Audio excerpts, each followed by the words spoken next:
And thanks so much for staying with us. As Leanne said, we're talking lunch boxes now. So by now, most schools are open and some are due to open this week.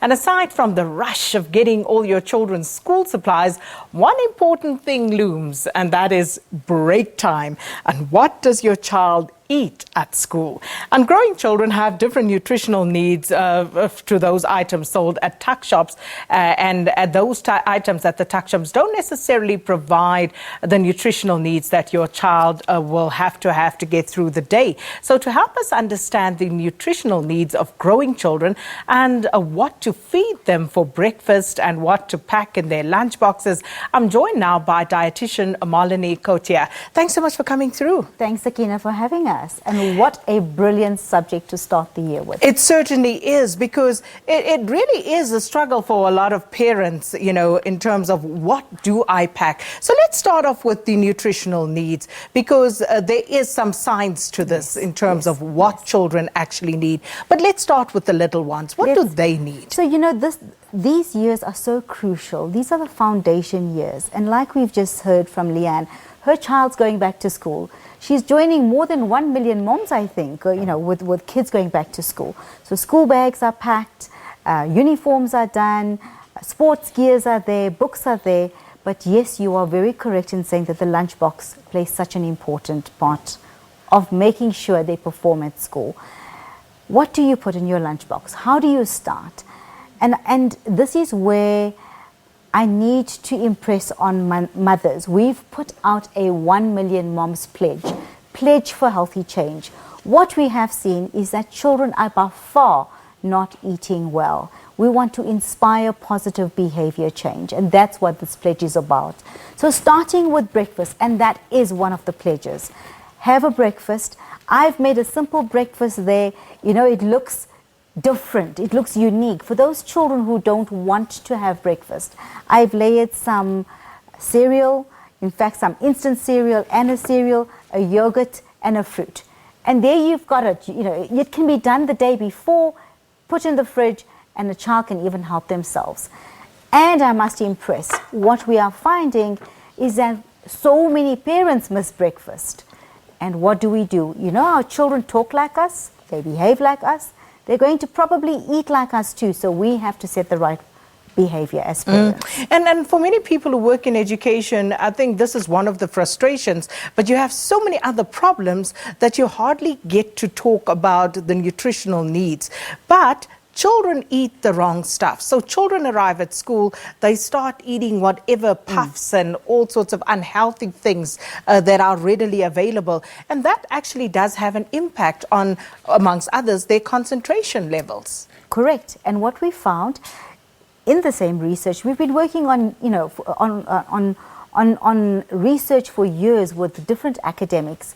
And we've seen that children will take money to school, and they will expend that money on those unhealthy snacks.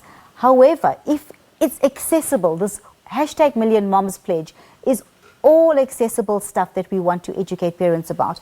Fruit and vegetables every day, more fruit and vegetables. And we are not saying choose stuff that children don't like, choose stuff that they do like. And when you join this community, when you sign up for the pledge, moms can share with other moms what's working for them. There's no one solution that fits all children. So take time to pack the lunch boxes. Make sure there's water. You know, we find that children are drinking far too much carbonated soft drinks. Try and encourage water. That's accessible. If they don't like water, use it up a little bit. You know, put some cucumber, put some oranges in it. But plain water is good enough. And then, of course, fruit and vegetables, like I said. Put in a yogurt, you know. We say have milk, mass, or yogurt every day. That's also part of the pledge. So we are saying it is all at your fingertips. You just have to take some time, plan, understand. But moms, dads, grandparents, guardians, you have to set the right example too. So what are some of the misconceptions in terms of what people think is good to pack that actually perhaps is something that we shouldn't be packing? So I think the common things that I see in lunch boxes, I've got 2 children myself. I often find there's a muffin. And muffins are generally laden with fat, okay? So we think it's brown, we think it might have bran in it. Yes, it's a better alternative than a scone maybe, or a fit cook, but a muffin, a croissant, generally laden with fat. You'd be far better off making a sandwich with ordinary bread.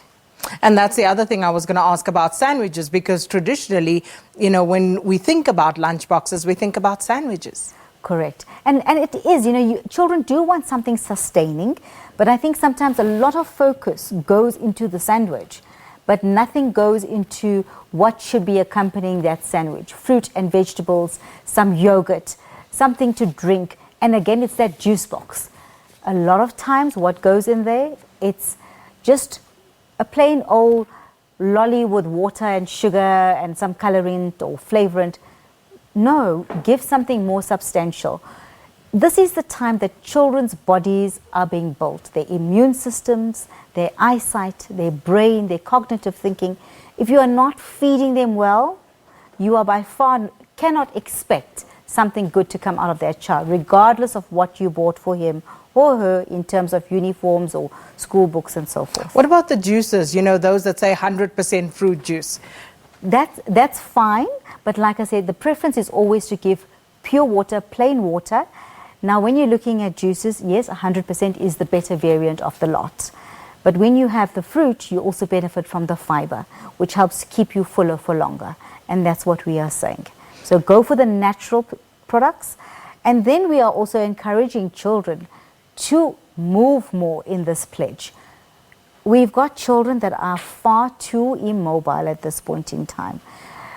Get them out, get them to move. And accessible stuff, a hula hoop that is reasonably priced, a ball that's reasonably priced. Don't overexpend yourself. Just move more every day. Marlinie, thanks so much for the invaluable advice that you have dispensed this morning. Dietitian Marlinie Kotiah explaining to us what to pack in those lunch boxes for our children as they go back to school. So I used to be quite good at this. I used to pack a mean lunch box. I dare say, I think I'm better than Leanne. But fortunately for Alessandro and Gabriella, they have Mark. But let me leave that one there.